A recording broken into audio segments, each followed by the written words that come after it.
Saan ba talaga ilalagay ang circle? Sa baba? Sa taas? Sa loob? Sa labas? Saan ba talaga? Hay, nakakahilo ba?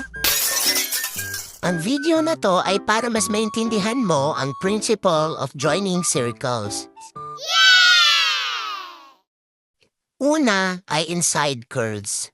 Ibig sabihin, ang circle ay dapat nasa loob ng curve. Tandaan nito palagi, circles are written inside the curves. Halimbawa, ang word na bay. B-A.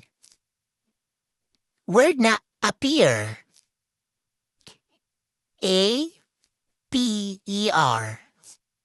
Word na egg. E-G. Word na key. K-E. Fee. F-E.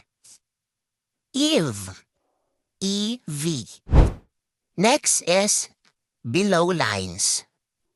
Ibig sabihin, ang mga circles ay dapat na isusulat sa baba ng mga straight lines. What? Halimbawa, ang salitang ni. N-E. Me. M-E. Main. M-A-N. Eight. 80. Day. D-A. Date. D-A-T. Number 3 principle is writing the circle outside the angles. Ito naman ay isusulat ang circle sa labas ng mga angles. What? Halimbawa, pen. P-N. So may angle doon. So P-E-N. Tel. T-E-L. So dun sa angle sa labas. So T-E-L. Bet. B-T. So may angle ulit. So sa labas yung circle. Back. B-K.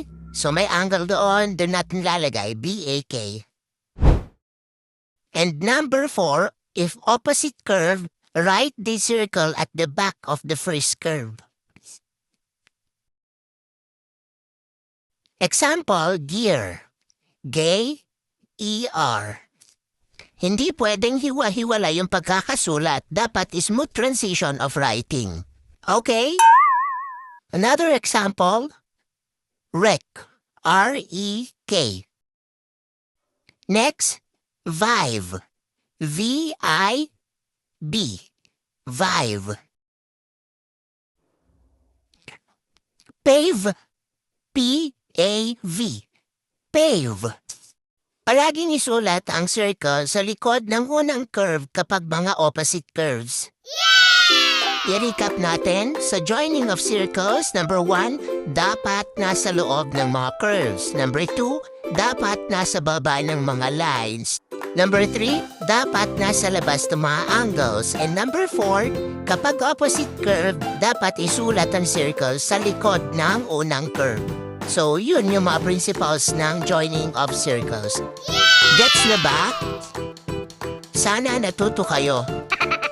Ulitin mo yung video para ma-memorize mo na. Yun lang. Bye!